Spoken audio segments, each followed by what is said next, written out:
اعوذ باللہ من الشیطان الرجیم بسم اللہ الرحمن الرحیم۔ شروع اللہ کے نام سے جو بڑا مہربان نہایت رحم کرنے والا ہے۔ محترم ناظرین السلام علیکم۔ حضرت ابراہیم علیہ السلام اعلیٰ درجے کے مہمان نواز تھے۔ آپ اکیلے کھانا کھانے کے عادی نہیں تھے۔ اگر ان کے پاس کوئی مہمان نہ آتا تو آپ خود راستوں چراہوں پر کھڑے ہو جاتے اور مسافروں کو کھانا کھانے کی دعوت دیتے تھے۔ ایک مرتبہ آپ مہمان تلاش کرنے کے لیے ایک شاہراہ پر گئے۔ وہاں انہیں ایک ایسا مہمان ملا جو کافر تھا۔ آپ نے اسے کھانا کھانے کی دعوت دی اور اس نے دعوت قبول کر لی۔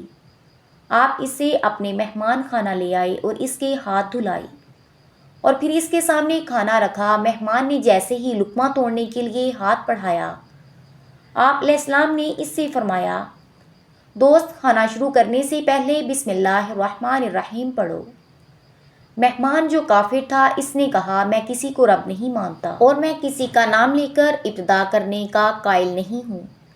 ابراہیم علیہ السلام نے بڑا اصرار کیا کہ بسم اللہ پڑھیں، لیکن مہمان اپنی ضد پر رہا۔ اس پر حضرت ابراہیم علیہ السلام نے فرمایا، پھر تم یہاں سے چلے جاؤ، ہمارے پاس تمہارے لیے کوئی کھانا نہیں ہے۔ مہمان اٹھ کر وہاں سے چلا گیا۔ اس وقت ابراہیم علیہ السلام پر اللہ کی وحی نازل ہوئی، اے ابراہیم، تم نے اپنے مہمان کو کیوں بھگایا؟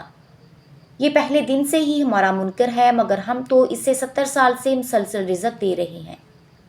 تمہارے دروازے پر تو یہ آج پہلی بار آیا ہے، مگر تم نے اس سے نہ دیا۔ ابراہیم علیہ السلام کو اپنے طرز عمل پر شدید ندامت محسوس ہوئی اور آپ دوڑ کر مہمان کے پیچھے گئے اور اس سے اصرار کیا کہ واپس آئے اور کھانا کھائے۔ کافر مہمان نے کہا، میں اس وقت تک واپس نہیں آؤں گا جب تک مجھے اس کا سبب نہیں بتاؤ گے۔ حضرت ابراہیم علیہ السلام نے فرمایا، جس خدا کی محبت میں نے تجھے بھوکا اٹھا دیا تھا، اس خدا نے مجھ سے کہا کہ یہ شخص روز اول سے ہی ہمارا منکر ہے، مگر ہم نے اس کا رزق بند نہیں کیا، اس کے حصے کی روشنی بند نہیں کی، اس کو اولاد سے نوازا۔ ہم تو 70 سال سے اس سے رزق دے رہے ہیں۔ آج یہ زندگی میں پہلی مرتبہ تمہارے پاس آیا تو تم نے اسے دسترخوان سے اٹھا دیا۔